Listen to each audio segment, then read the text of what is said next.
parole aux associations.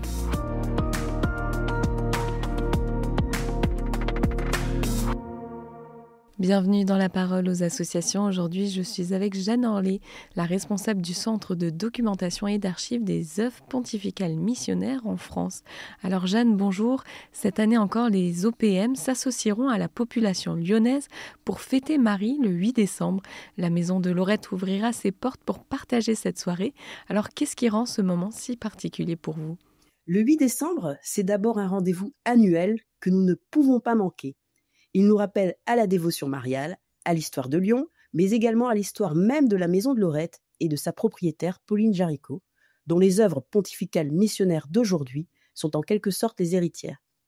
Cette maison, Pauline en a fait la maison de Marie.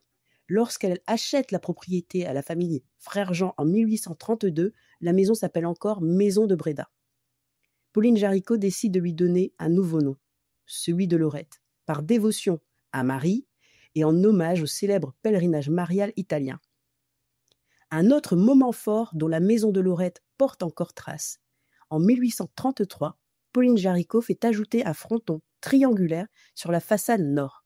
Sur ce fronton, elle fait inscrire « Marie, conçue sans péché, priez pour nous qui avons recours à vous ». Et sur la façade est, elle fait poser des plaques gravées de litanie de Marie. Elle sera sommée d'enlever ses démonstrations de ferveur. Mais par ce geste, elle affiche clairement la spiritualité très marquée pour l'intercession de Marie et son immaculée conception. Dogme qui, je vous le rappelle, ne sera proclamé par le pape qu'en 1854, soit 20 ans plus tard.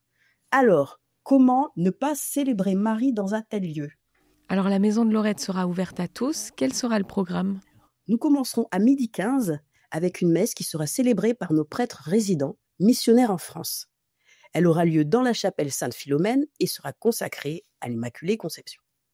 Puis, de 18h à 22h, le public pourra faire une démarche spirituelle, toujours à la chapelle Sainte-Philomène, chapelet, adoration, confession.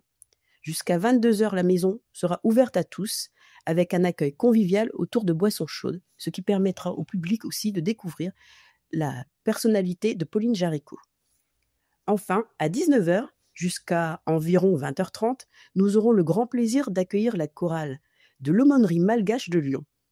Entre petites introductions en français, chants et louanges en malgache, ce sera donc l'occasion de célébrer la mission universelle autour de la figure de Marie. Eh bien, merci pour ce partage, Jeanne, et je rappelle qu'on peut avoir plus d'informations via le site internet opm-france.org.